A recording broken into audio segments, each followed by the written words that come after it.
essentially what we're going to be doing tonight is filling 3 different conversations, and each of you guys is going to have like a different role in each of the conversations in terms of like whether you're a proponent of forming a startup or whether you're, for like a more traditional postgraduate career path. So, no, I mean, these are just 3 separate conversations, and they're each only going to be like... You have to understand that it's not scripted. No. So, we just kind of wing it. Yeah, exactly. Like this all sounds great, but like no, this is on paper. I know. None of this is on paper. Yeah. Do you need this on paper? No.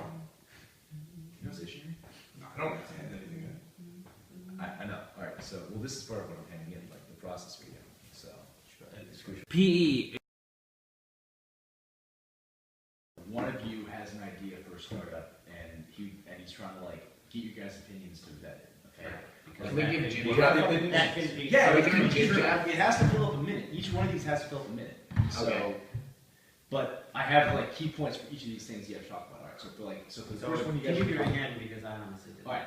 So TV. All right. So TV's gonna pitch the first one, and all right. So Which is what exactly? This company. All right. So the company that you're pitching, the company that you are pitching right now, is a database service. Yes. Private companies sign up to it and put their information on it, and then you, the company, sell it to private equity firms that invest in these kind of companies. So if TV's pitching, the down plan. All right, somebody has to be the main opposition as well. So essentially, what needs to happen is I don't know. You guys, all right, so there needs to be kind of a disagreement. The 4 of you guys. So he pitches the idea. The 4 of you guys discuss it for a little bit. But at least one of us has to be against it.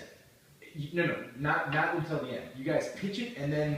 Okay, I need the opposition. Okay, the opposition is this: is that the idea won't work because the way that even though this service, this database service doesn't exist right now, the way that private equity scouts find companies is they pay the credit rating agencies. So Austin and Jacob, I was thinking what you guys are, doing once you graduate at Taylor. It looks like the dice are in your hand now. It's your time to roll. What do you have planned for postgraduate time? So ironically enough, whereas you didn't roll a 7, but my plans, I've been actually creating software to, it basically acts as Bloomberg for private equity companies. It allows them to search for whatever they need, which Bloomberg does now for public. But when they're looking through this, what exactly criteria are they able to search by? I mean, honestly, as I said before, pretty much if you look up on Bloomberg, which I'm sure you have, it basically just does exactly what Bloomberg does, but for private companies, which is not done yet.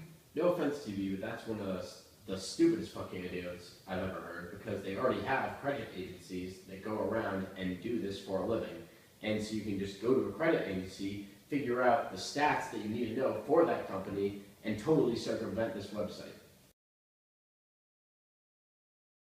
All right, so for the second one, what we're going to do is same thing, different setting, but this time Jacob's going to pitch it. So this one is about, it's like an import-export company. Can we stand on this table this time? Yeah, exactly. So Jacob, he has a friend who has a connect in Malaysia and Thailand. They have a really high demand for American goods. And so essentially what you guys have to do is network with suppliers for these kind of goods, just like basic stuff manufactured in America. Network with those suppliers, form a company that can legally export to these places and do that. So Jacob's going to pitch it. TV, you should oppose. Can I just be the negative again? Oppose. This is the stupidest fucking idea I've ever heard. No. He's going to have to. All right. So you can oppose it this time, but all right, these are the concerns. So there are other people, there are competitors who do this.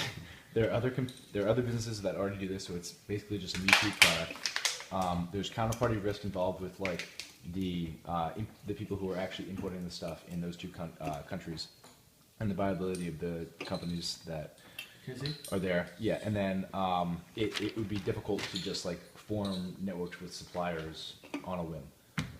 So those are 3 pretty major hurdles. So you don't have to list all those things. Just be like, listen, like there's competitors, like you have no idea what they're doing over there. Like those, for all you know, like these importers really aren't reliable. No, honestly, actually, though, like your guidelines are pretty helpful. All right, perfect. All right, let's get going. All right, you guys. So, the reason I called you in here today is because I've been noticing a trend in these charts I have pertaining to, supply and demand in Asia, and specifically Malaysia. And it seems that the value of American goods has drastically increased in Asia. And I think this is something that we could sincerely capitalize on. So I don't know. I was just wondering if any of you guys had any ideas or suggestions. Well, let me first say that I could not agree more, and that from all the studies I've done, Asian countries are getting far, far wealthier and have a far bigger demand for American goods. This works perfectly because my good friend, Jim Buckbinder, who's based in Malaysia and also has some subsidiaries in Thailand, just told me that if we offer $10 million, he can start exporting American goods over there immediately. Really? Absolutely. What do you guys think of this?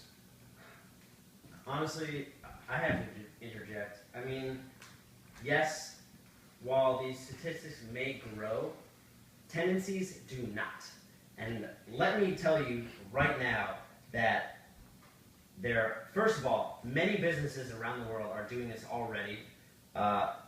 It's a counterparty that's kind of obvious to all of us in the room. And honestly, it's the suppliers in this country, it's just so difficult to actually to work with them and to where it'd be legal and where it wouldn't be legal. Honestly, I just don't think this is a very viable option. Keep passing I the have an folder. idea. That What's might up? honestly work. As a way to Yeah. segue into this scene, I think we could just be like, yeah, so guys, I mean, I think we really got to figure out, what we're gonna do this summer, especially now that we're graduated. Like, we really got to get to it. And then Austin's like, oh, well, Step Hen, it's funny you mentioned that because. I mean, that sounds good to me. All right. I have So, no idea what we're talking about. all right. So, here's what we're talking about. Okay, so it's $300, 8 systems. You put them all around the house. Thing breaks, it sends a message back to the main detection unit, which sends a Yeah. message to the company that Exactly. will be in charge of fixing it. And it's wireless and it doesn't require any batteries because it uses the house wiring. Okay, I got it. All right. Let's do it. Who's starting it out? Am I going to say that? We got to figure out what we need to do? Yeah. That sounds like a good transition. And then who's ripping me apart? TB did a pretty good job last time, so should we do that? I don't think he did a pretty good job. Yeah. It was like a paragraph of preface statements. All right, Jacob, do you want to? I know. All right. So, you guys ready? Yep. All ready as we ever are. All right, you guys. So, I've been thinking, now that we graduated, we can't really mess around anymore. So, it's probably about time we start thinking of some good professional ideas. Do you guys have any suggestions? Because I don't. Okay, so I got a great idea. It's out of this fresh new company, young staff, called Agua Cooperación. It's based out of Mexico. Essentially, it's a water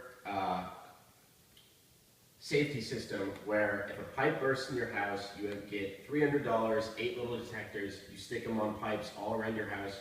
They'll be prone to links like your sink, your toilet, your bathtub, all over the place where you think there'll be a leak. If there is a leak, these sensors pick up the leak, are wired into the electricity of the house, send a message to you by email and to the insurance company, who automatically sends a repairman out to fix the leak, minimizing the damage and minimizing the depreciation on the home. I don't even know where to start on this. First of all, that's a massive undertaking. How can you be sure that all the thousands of wires that need to sense, the flooding can be working at once? Second of all, do you know how many competitors there are in the market already? I don't even know where to begin on how much money we have to spend on marketing just to distinguish ourselves from our competitors. And third of all, these people who will be buying this would be unbelievably affluent, so why wouldn't they be able to afford good seals and caulks in their basement in the first place? Like, who's going to need this in terms of our buyers? Yeah, this optimization that you're speaking of, just kind of seems